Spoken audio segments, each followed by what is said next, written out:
Capote was a witty guy, famous for his conversational prowess and slightly ridiculous accent. He once said, "A conversation is a dialogue, not a monologue. That's why there are so few good conversations. Due to scarcity, two intelligent talkers seldom meet." If a Pulitzer Prize-winning journalist is doubtful about the potential for good conversation, the rest of us are, well, we're screwed, right?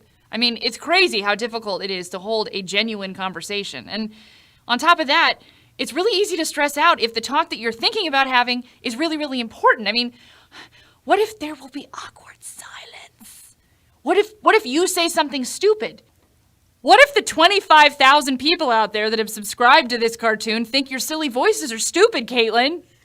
What if they figure out that the more boring version of myself is the voice on Superfoods? Calm down. That was for me, not you. We have some great tips that'll help you be more confident and get more out of your everyday conversations. All right, you ready to get to talking? Tip 1. Above all else, to thine own self be true. You know, Shakespeare said that. Actually, that Polonius guy did. Okay, also a pretty witty guy. The first thing we want to stress is that even though you might be uncomfortable, you never have to be anyone other than yourself. So don't pretend to have seen a movie that you haven't, or be interested in puppies when you're exclusively a cat person for some reason. It'll just make the conversation more awkward, and you'll get nothing out of it. Tip 2. Confidence. Hey, don't apologize or act self-deprecating. It's not a good color on anyone. Be confident in your opinions and yourself. Now we know what you're thinking. Step 3. Don't stress out over periods of silence. Hey, there will likely be short stretches of the conversation when neither of you says anything. This is fine. A few short silences between topics is normal. Resist the urge to fill those silences, though, with meaningless noise. Have you ever heard someone say, "So, seen the Hunger Games? It's pretty crazy, huh?" And not groaned a little bit on the inside? So, instead, set the tone of the conversation as respectful and laid back. Allow silences and encourage the other person to be okay with them by letting the point rest every now and then.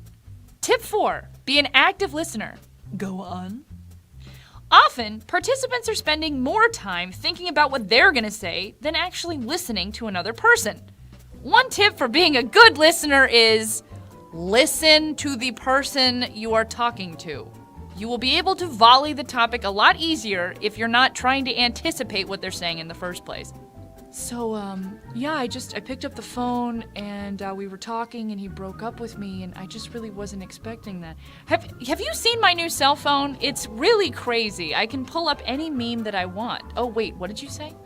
Tip 5. When in doubt, encourage the other person to talk about himself. As Dale Carnegie once said, it's much easier to become interested in others than it is to convince them to be interested in you. If you think there's been too much of a lull in the conversation, ask questions. Bring up topics that you know are interesting to the other person. Tip 6. What do you do if you get shot down? All right, that's not really a tip. We're just presenting the possibility that that can happen, and when it does, it's awkward. Listen, the deal is not everybody's in a talkative mood 100% of the time. So if you approach someone and try to break the ice with something super cool like, "You don't by any chance happen to have 6 fingers on your right hand, do you?" and they look at you weirdly and sidle away, that's okay for a lot of reasons. But basically, the deal is sometimes we get shot down. And sometimes he actually did kill your father. So keep on I'm really sorry. Somebody here wrote this. It's a weird Princess Bride illusion, but the basic point is if it doesn't work out, you're going to be fine. There are other people on the planet. Just keep on trying. To recap, to have a seriously good conversation, remember our 6 steps. Be yourself. Be confident. Don't worry too much about filling the silences. Be an active listener. Encourage the other person to talk about his or herself. And if you get shot down, take it in stride.